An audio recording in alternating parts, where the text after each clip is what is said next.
Hello, this is Alex from phpacademy.org and this is a video tutorial for the new Boston.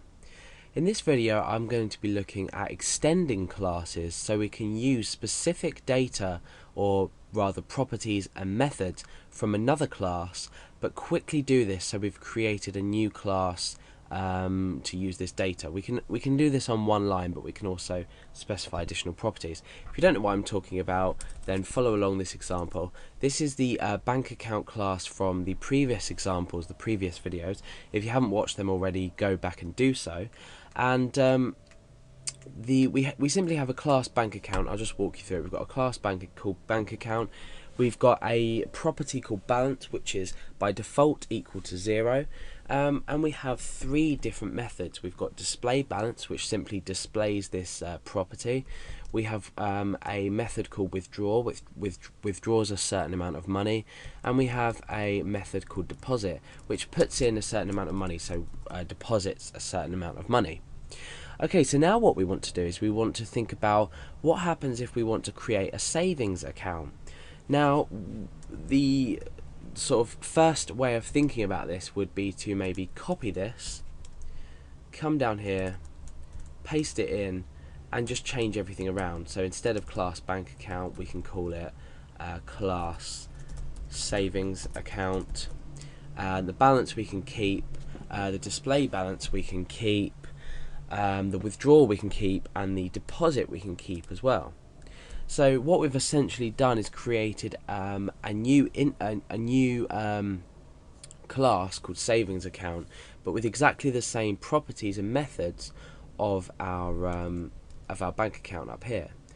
Now, by doing this, we've duplicated code, and the point of object-oriented programming is that you can reuse classes, but call them different names, and you can add different properties but keep certain aspects of your other class. So we do this using extends. You notice now I've deleted the duplication of this bank account class. What we're going to do now is we're going to create a new class, but we're going to do exactly what we just did by copying and pasting, but with one line. So let's go class savings account. Now this time, before we do this like this, all we do is we say extend, and then we give the name of the class that we want to extend into this savings account. So we're extending this bank account class to this class called savings account. So we just type bank account.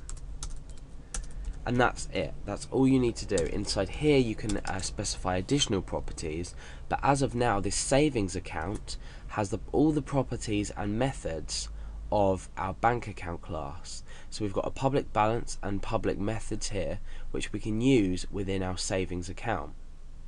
So let's just go ahead and test this.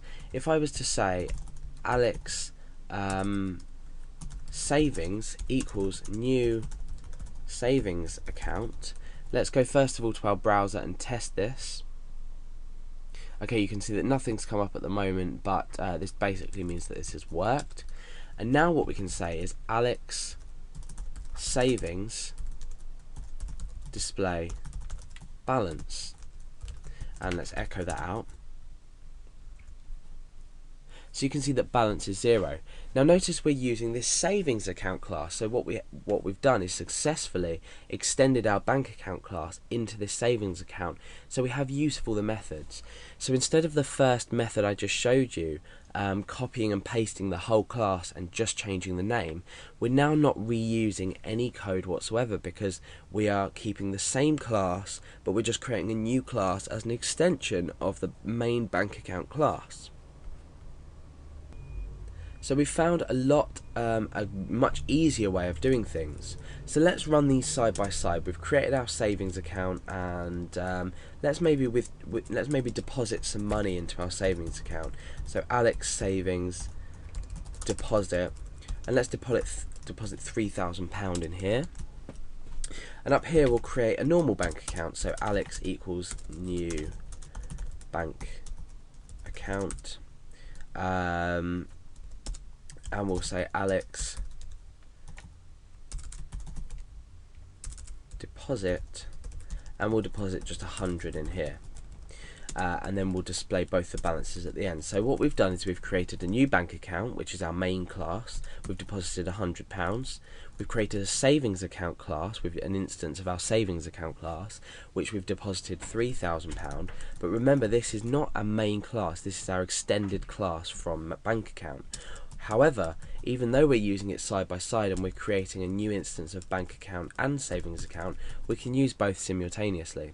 So now what I can do is say echo Alex display balance, and we can put a line break on there just so we can keep things neat, and then we can say echo Alex savings, which is our savings extended class.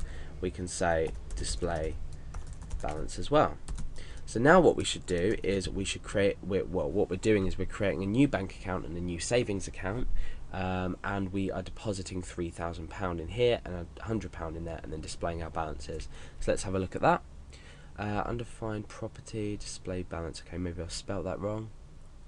Oh, okay, sorry, I didn't include the parentheses on the end, so some things to watch out for. Okay, so we've got balance 100 and balance 3000, so these correspond to the correct values that we deposited in earlier. Let's just make it interesting, and I'll say Alex withdraw, and we'll withdraw, say, £20. Oh, we forgot the greater than sign there. So we were left with this value. So you can see that we can do different things to different our different classes now that we've created new instances of them. Even though we haven't put anything in here, we've extended so we can use the methods and properties inside. But what we can also do, more interestingly, is we can specify additional properties that we want now inside our savings account, and we can do the same with methods as well. So we can specify additional methods and additional properties inside this savings account class.